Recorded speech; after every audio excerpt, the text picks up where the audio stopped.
Présidentielle, l'interview sur Radio Classique et Public Sénat. Bonjour Nathalie Kosciusko-Morizet, bienvenue sur l'antenne de Radio Classique et de Public Sénat. Bonjour. Bonjour Gilles, est-ce que vous vous sentez à l'aise dans cette fin de campagne?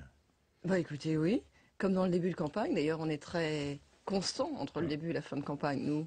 Y compris avec le score du Front National, parce que hier soir sur l'antenne de BFM, Marine Le Pen disait au fond les propos tenus par Nicolas Sarkozy, c'est une sorte de drague lourdingue de mes électeurs. Vous lui diriez quoi ce matin?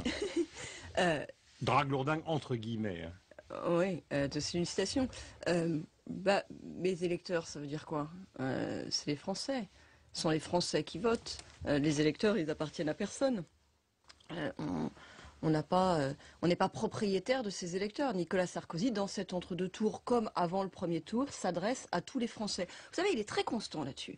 Et c'est une grande différence d'ailleurs avec François Hollande. Il a toujours dit, il n'y a pas de France de droite, il n'y a pas de France de gauche. D'ailleurs, je ne me laisserai pas enfermer dans l'idée qu'il y a des mesures de droite, des mesures de gauche, des mesures pour le centre. Non, il y a des Français, une seule France, et puis des problèmes auxquels je propose des solutions. François Hollande n'est pas sur cette démarche-là. Lui, il s'adresse au peuple de gauche. C'est une expression qu'il utilise beaucoup.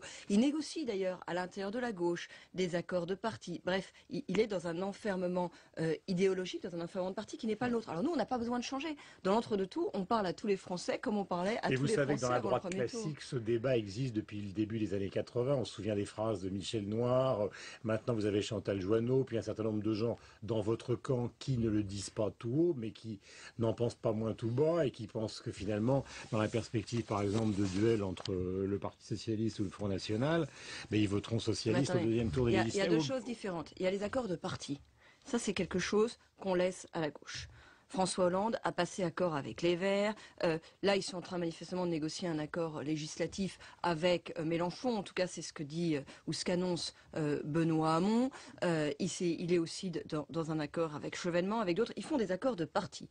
Nicolas Sarkozy, il n'est pas là-dedans. Il a dit, je ne fais pas de négociation avec les partis, je ne fais pas de proposition à des responsables de partis. Non, en revanche, je m'adresse à tous les électeurs comme je me suis toujours adressé à tous les électeurs. C'est d'une grande constance. Certains voudraient absolument faire croire qu'il y a un changement là-dessus. Non, il n'y a pas de changement là-dessus. Et d'ailleurs, il a les mêmes propositions. Mais la seule réserve de voix est du côté du Front National. Avec quel parti voudriez-vous qu'il négocie? Il n'y en a pas, à part Nicolas Dupont-Aignan, qui représente quand même pas grand-chose. À la droite de Nicolas Sarkozy ou dans la périphérie, qui a-t-il avec qui il pourrait négocier? Mais c'est bien ce que je vous dis, il ne négocie pas. Il ne négocie pas. Il a une proposition pour les Français qui s'adresse à tous les Français. Et tous les Français sont appelés à se rassembler autour de la candidature de Nicolas Sarkozy sur des propositions qui sont les mêmes dans l'entre-deux tours qu'au premier tour. Juste de vous interrompre. Ouais. Gilles Leclerc. Est-ce que vous, par exemple, vous auriez dit avant le premier tour, Marine Le Pen, c'est compatible avec la République? Est-ce que ça, c'est quelque chose de... C'est la une de Libération ce matin. La une de Libé ressemble... Enfin, pour moi, c'est une intox et on voit bien d'ailleurs sur cette une le décalage entre le traitement de François Hollande et de Nicolas Sarkozy. Vous me direz de la part de Libé, c'est pas très surprenant, mais enfin quand même, il faut relever. Moi, j'étais à Longjumeau par définition, j'en suis le maire. J'appelle tous les Français qui ont un doute, ça les intéresse, à regarder la vidéo du discours et puis je les appelle à regarder de toute façon parce que c'est un beau discours. Nicolas Sarkozy a dit précisément, à partir du moment où Marine Le Pen a le droit d'être candidate, on n'a pas à cracher sur les Français qui ont voté pour quelqu'un qui avait le droit d'être candidate. Ça ne veut pas dire qu'on est d'accord, ça ne veut pas dire qu'on est satisfait du score du Front National, bien sûr, ça ne veut pas dire ça. Vous auriez employé ces termes-là, c'était ça ma question. Mais attendez, ces termes ne sont pas exactement ceux qu'il y a dans le discours de Longjumeau. Il y a une manipulation derrière tout ça et on voit bien l'objectif de Libé. Allez, et je vous refais l'histoire. Lundi, François Hollande dit « Ah, mais les électeurs du Front National ont été emportés dans des vents mauvais. » Puis mardi, il se rend compte que c'est quand même des électeurs. Et il dit « Ah, mais je veux parler aux électeurs du Front National. » Alors lui, quand il veut parler aux électeurs du Front National, c'est une photo en couleur. François Hollande veut parler aux électeurs du Front National. Et puis, le même mardi, Nicolas Sarkozy dit « Vous savez, si Marine Le Pen a droit de se présenter, les Français ont droit de voter pour elle, même si c'est pas ma préférence, même si c'est pas mon choix, même si c'est pas ce que je voudrais. » Et alors là, ça fait une de Libé avec une photo en noir et blanc absolument terrible et on présente ça comme si c'était scandaleux avec une phrase qui est détournée. Cet électeur du Front National, en dehors de la colère, la souffrance et des discours qu'on entend beaucoup à droite comme à gauche, est-ce que vous pouvez concevoir qu'il y a aussi peut-être des gens de droite, de votre camp, qui ont été déçus et qui ne veulent plus de Nicolas Sarkozy comme président de la République? Est-ce que ça, c'est quelque chose que vous pouvez entendre? Ah ben, vous savez, quand on vote... Entendu, c'est fait.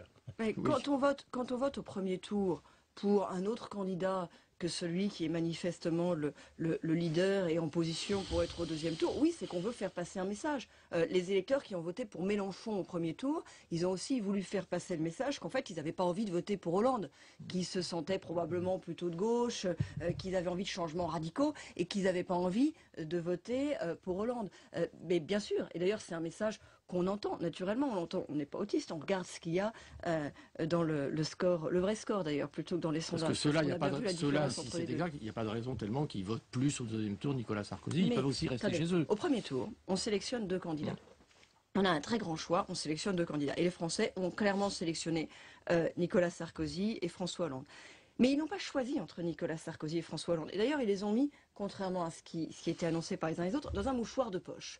Et au deuxième tour, on choisit entre l'un et l'autre. Il n'y a plus que 2 choix. Donc aujourd'hui, la question, c'est pas est-ce que vous auriez préféré un tel ou un tel. La question, c'est voilà, vous aurez soit Nicolas Sarkozy, soit François Hollande. Vous préférez quoi? Est-ce que vous voulez le déclin avec François Hollande, l'embauche de 60 000 fonctionnaires de plus? Est-ce que vous voulez la situation de la Grèce ou la situation de l'Espagne qui sort de plusieurs années de gouvernement socialiste et qui vont de faillite en faillite et de difficulté en difficulté? Je vous rappelle qu'on y baisse les salaires des fonctionnaires, on y baisse les pensions de retraite. En Espagne, on ferme les blocs opératoires. Où est-ce que vous voulez un Nicolas Sarkozy, qui, en dépit des difficultés, ne renonce jamais, qui propose des efforts, c'est vrai, c'est pas toujours facile à entendre, mais des efforts pour pouvoir s'en sortir, alors qu'avec François Hollande, on annonce des cadeaux, et derrière, il y aura des sacrifices. Mais ça, on va parler des questions économiques. Je voudrais qu'on termine sur le Front National. C'est quand même vous qui avez écrit un livre l'année dernière qui s'appelle Le Front Antinational. On a l'impression que depuis les années 80, comme je le disais tout à l'heure, ce problème est posé à la droite classique. Et surtout, ce qui n'est pas très compréhensible pour les observateurs, notamment étrangers ce matin, c'est que finalement, en 2007, une grande partie des électeurs du Front National ont voté pour Nicolas Sarkozy au deuxième tour. Et donc, comment se fait-il que 5 ans plus tard, finalement, massivement, ils revotent pour le Front National dans une certaine forme d'opposition? Parce que vous la connaissez, puis vous avez travaillé sur elle, Marine Le Pen. Quand on la voit, pardonnez-moi d'être long, mais c'est important, quand on la voit participer aux émissions de télévision actuellement, c'est pour dire... en fond, à bas Nicolas Sarkozy et faisons exploser l'UMP. Et vous savez bien qu'il y a un décalage entre... Mais vous l'avez entendu, oui, ça. mais bien sûr que je l'ai entendu. Celui qu'elle veut tuer, si je puis dire, pardonnez-moi d'être franc, c'est Nicolas Sarkozy. C'est très clair, mais vous savez bien qu'il y a un décalage entre son discours à elle et les motivations qui poussent un certain nombre de Français à mettre ce bulletin de vote dans l'urne. D'ailleurs, on le voit sur toutes les analyses d'opinion. La plupart des gens qui expriment un vote Front National au premier tour ne croient pas du tout que ce soit quelque chose qui puisse aboutir dans le second tour. Et d'ailleurs, ne le souhaitent pas. Ils veulent, comme ils disent, passer un message. Voilà, ils veulent passer un message. Ils utilisent ce bulletin-là pour passer un message. Pour ce qui est du Front National, je vous rappelle juste qu'on sort de 4 ans de crise absolument majeure et qu'il faut comparer avec ce qui se passe dans les pays voisins. Mais dans les pays voisins, les sortants, ils ont même pas... il n'a même pas été question pour eux de pouvoir gagner. Ils ont été balayés par la crise. Regardez Zapatero qui était si proche de François Hollande qui le recevait. On disait que Ségolène Royal, c'était la Zapatera, c'était formidable, c'était le modèle espagnol, le socialisme espagnol. Eh bien, après plusieurs années, l'Espagne est en situation de faillite. Ils sont en crise. Ils ont été balayés. Tous les gouvernements sortants ont été balayés parce que c'est la crise. Nicolas Sarkozy est le seul qui résiste parce qu'on sait qu'entre Nicolas Sarkozy et François Hollande, la crise et la faillite, ce sera François Hollande. Alors évidemment, il y a un vote de crise parce qu'il y a de la souffrance, il y a de l'inquiétude. Donc ce vote de crise, on le retrouve dans les urnes. C'est pas très surprenant.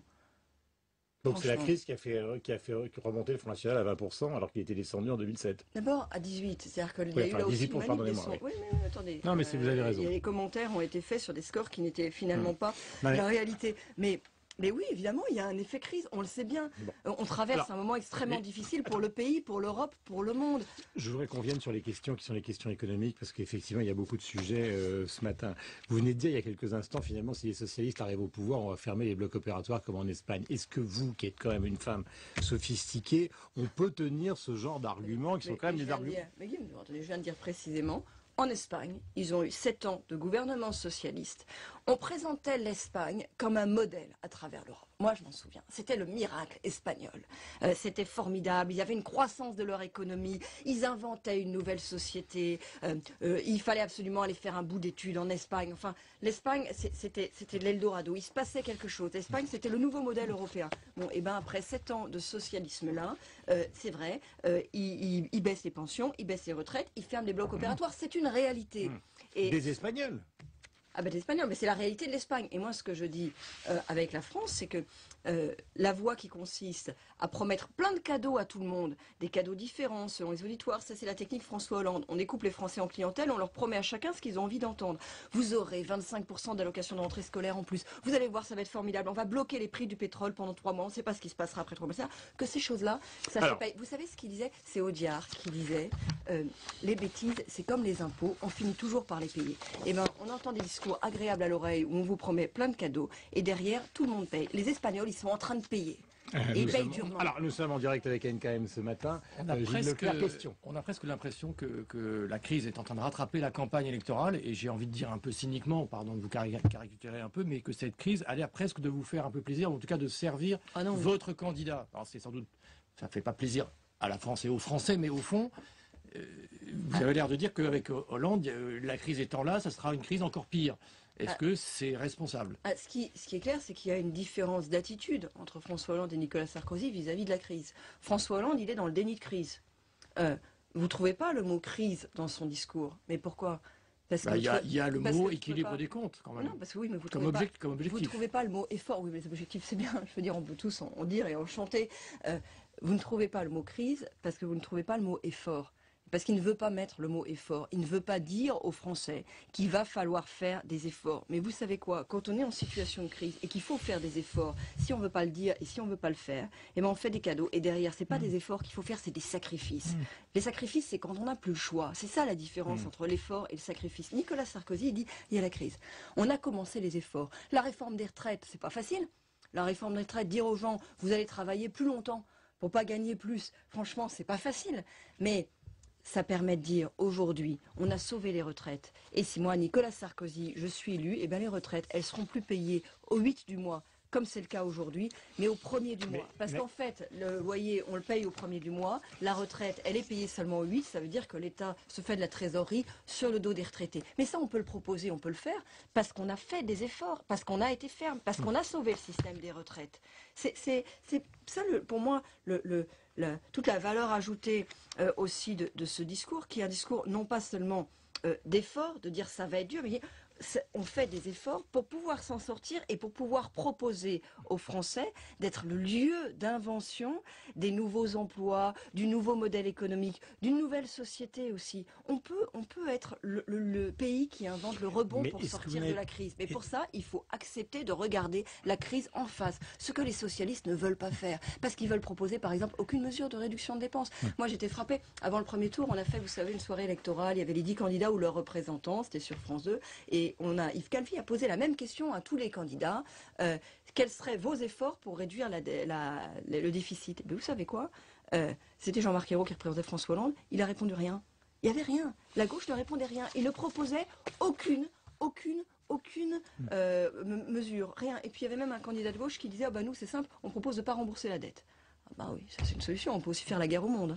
Est-ce que vous n'avez pas l'impression, dernière question, même si on prend un petit peu plus de temps, que quand même votre génération va être confrontée à une volonté des électeurs de droite, d'une recomposition qui intégrerait le Front National? C'est la leçon finalement du sondage Opinionway de ce matin. 64% des électeurs de Nicolas Sarkozy veulent qu'à un moment ou à un autre, d'ici les législatives, il y ait un accord avec le Front National. Or vous, c'est exactement le contraire de ce que vous professez depuis des années dans votre itinéraire politique. Et moi je crois que le Front National ne propose pas de solution.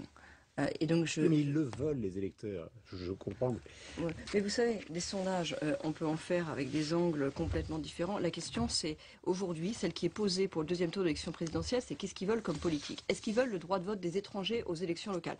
Votez François Hollande. Est-ce que vous voulez la dépénalisation du cannabis? Votez François Hollande. Est-ce que vous voulez la fin des peines planchers? Votez François Hollande. Est-ce que vous voulez la régularisation des étrangers? Parce que, je voudrais dire quelque chose.